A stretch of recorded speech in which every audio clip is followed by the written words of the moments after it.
So it was 2 weeks ago today that we learned about the sad, tragic news that Graham Thorpe had passed away.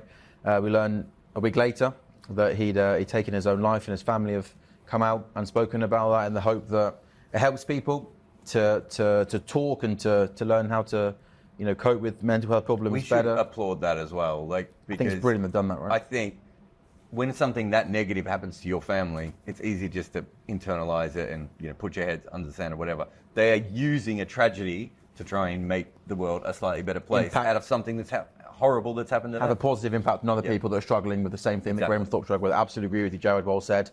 Bumble, your memories of Graham Thorpe, whether it's on the cricket pitch, in a bar, on a golf course? Well, it's a great sadness on many counts. Two that you've mentioned, and of course the train driver. When it came apparent that he'd taken his life by jumping in front of a train. Now that train driver will need all the help he can get. So to get back to Graham, if you're talking about a best ever England team, particularly since the Second World War, he'd get a big mention, huge mention. And he was a cricketer's cricketer. The players absolutely loved him. When the news came out, my immediate thought were all his teammates of Surrey and England. They will be hit hard, very, very hard, because he was such an affectionate guy to all of them, mainly because of the way that he played. And in the era that he played, crikey, there were some tasty bowlers knocking about. Some good combos, not just one bowler in an international team, combinations of bowlers who would always be coming at you. In the changing room, said very little, very, very little. You'd get boisterous guys in there who had plenty to say.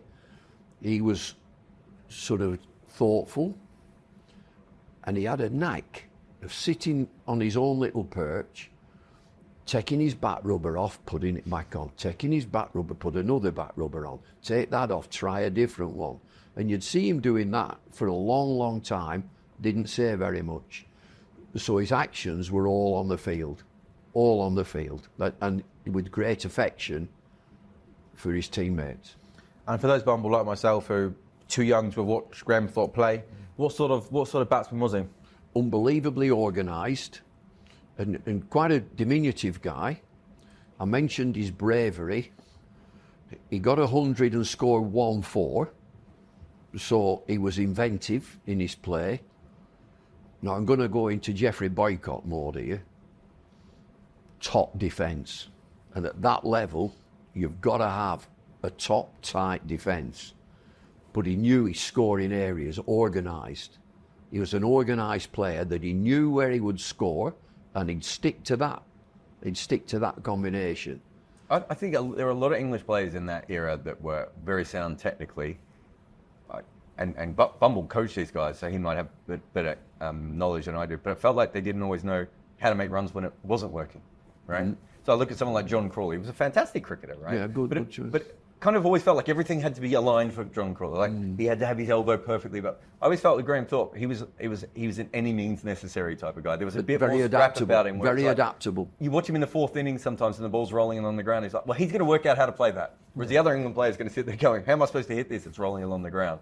There was elements of that. So when I was talking to all the Test cricketers about the best batters, I was talking to Mark Waugh, and he brought Graham Thorpe up, and he said, he goes, I know his average isn't huge. 45. Yeah, but for Australia, that's not seen as huge. Yeah. Although more than Mark Waugh's average. But Mark Waugh was saying he was someone we really rated quite highly. We wanted to get through him. We thought he was the best player. And more and more players that I talked to from that point of view. And if you look at the greatest left-handers of all time, he's probably in the top 20 to 25 of the greatest left-handers that have ever played. And his record is really weird because, as Bumble said, he played that whole period where the pitches were spicy and the best bowlers in the world were, there was combinations. There were no bad combinations that you went up Much harder to bat then than now. Last couple of years have been quite tough. But the interesting thing is, he comes out, he leaves the team and he comes back in 2003? And then for about a year and a half, whatever it is, the average is over 60 in Test cricket. That's the period that batting was easy. So if he batted in an era where the pitches were a little bit more docile when he was playing, I actually think he would have ended up with a very high average, and we'd be talking about him as, you know, an absolute English great. But there's no doubt that as far as left-handers go and middle order left-handers go, I think he's, you know, a really, really important player. And I think he's a lot better. I mean, there's nothing wrong with an average of 45, but I think he's a better player than that. I just think in his era, it was tough to average over that. He also, Bumble, had some time coaching, didn't he, with England as well for a few years? And he went to, his first coaching job was in New South Wales. Yes. He went across to New South Wales as a batting coach, I think. And then he was involved with England as a batting coach and then left that position. The sort of recollections of him as well is that he liked a bit of rebellion. Right. He didn't like authority. Didn't like anybody in authority, so you've got to tread a little bit careful there. I can give you one anecdote where John Paul Getty, when we were in the West Indies, he had this enormous yacht. But I mean, I've never seen anything like it, called Talitha G. Have you been on the Getty yacht? Unfortunately, I haven't, no. Okay. Not yet, no. Maybe one day you can take me, Bumble. Well, I've never seen anything like this. And Mr. Getty invited the team on, because he was a massive cricket fan, and invited the team on to be his guests for the day and play with all the toys, all the speed boats and the quad bikes. So they went like that, hydraulically, went zzz, and landed on the water. You go and have a play about with those boys, jump off the deck into they had a ball. And so the management, and we all agreed with it, that we would arrive on the boat, we would go as a team in the number 2s. So you have a polo shirt and a pair of chinos. Then change. There were vast areas where you could change in your trunks and just enjoy what's on offer. Graham turned up in a pair of jeans and a check shirt. So that he just made a point, which didn't matter, but it mattered, and everybody's had a bit of a chuckle because they knew he would do that. The type of lad who would do that on the field. Fielding, never said a word, not a word. You know, you get some, oh, for goodness sake. I heard that Steve Waugh, who's been mentioned before, and I think it was Stuart McGill, and I'm sorry if it wasn't him, Stuart, but he sledged, he'd come out with some obscenity or whatever to an England player, and Steve Waugh said, if that's the best you can do, shut up. So Graham never said a word. Yeah. And Jarrod, just to finish off, I think it's important to say it again, but you mentioned it right at the top that what's so important is that the family have come out and they've told everybody, you know, what's happened and why it's happened. And I think the real hope is that can hopefully help and inspire and change so many people's lives. Yeah, and this isn't about cricket, is it really at this point, right? It's we obsess over cricket and mental health.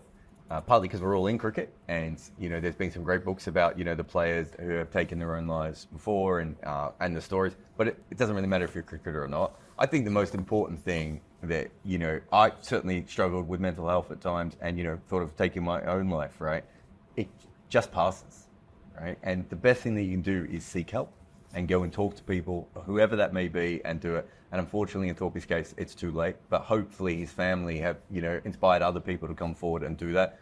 I always say that, like, the best moment of your life passes really quickly, and the worst moment of your life passes really quickly. Essentially, you just have a series of ups and downs, and that is what the journey is, right? And unfortunately, you know, for some people, they don't see that. Yes, they get to the low one and they leave. It never stays like that. It's an illness. Yeah. Yeah.